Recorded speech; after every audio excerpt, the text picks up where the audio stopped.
Snow drifted down in slow shimmering flakes, almost like the sky had begun to cry very softly. In the center of a glowing Christmas park, surrounded by twinkling lights and distant laughter, a man in a perfectly tailored suit sat alone on a weathered bench. His name was Elias Hart, a young CEO known for his flawless decisions and cold efficiency inside boardrooms. But tonight, nothing about him looked powerful. His shoulders were slumped, his breathing unsteady, and his eyes were quietly swollen with grief.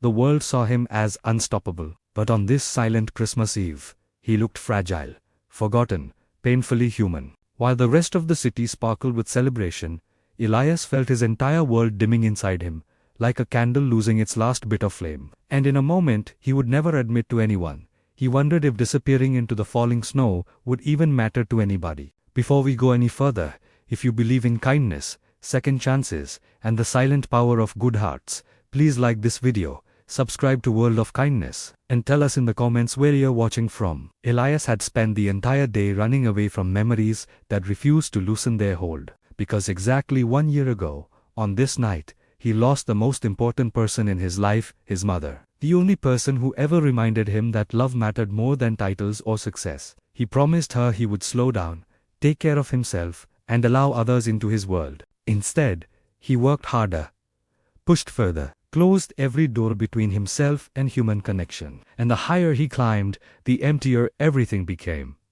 He had awards, but no warmth. A thriving company, but a collapsing soul. As he stared at the giant Christmas tree glowing red and gold, Elias whispered into the cold air that he didn't know how to keep going anymore. And then, tiny snow boot steps interrupted his grief. A little girl toddled toward him, gently dragging a shiny green box behind her. She wore a tiny red velvet dress, white boots, and a knitted green hat that bounced when she walked. Her cheeks were rosy, her smile wide, and her eyes were so full of innocence that Elias felt his heart crack open, just looking at her. Behind her a woman walked carefully through the snow, carrying shopping bags, and wearing a smile filled with warmth, the kind that immediately eased storms inside other people. The child stopped, right in front of him, tilting her little head, as though trying to understand why anyone would sit alone on such a magical night.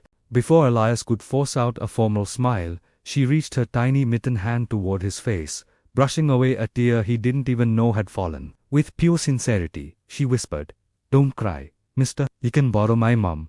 Everything around them seemed to pause, like even the lights were holding their breath. His heart gave way. Something heavy inside him finally broke. Her name was Luna, and the woman behind her introduced herself kindly as Alina Vale.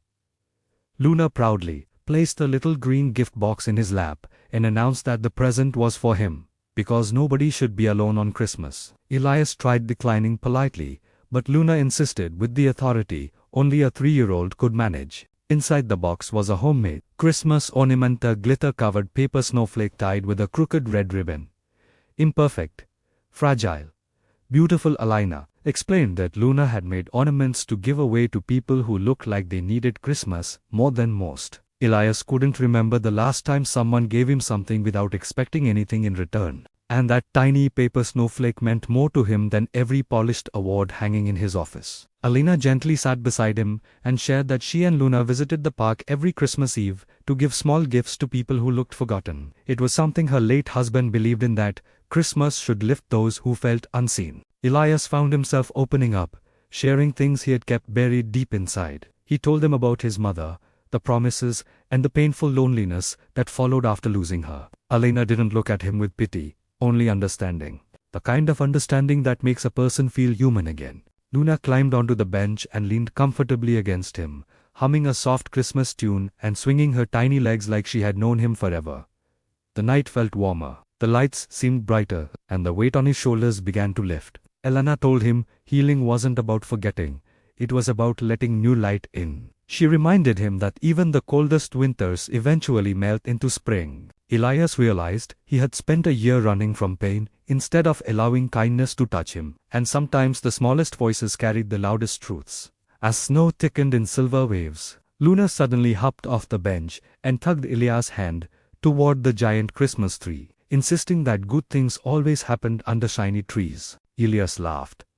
A real laugh, one he hadn't heard from himself in a very, very long time, standing beneath the shimmering branches with Luna gripping his hand and Alina smiling softly behind them. Elias felt something beautiful, something he had almost forgotten. If this story has touched your heart, please like, comment, share, and subscribe to World of Kindness. Together, we can remind the world that good hearts still exist.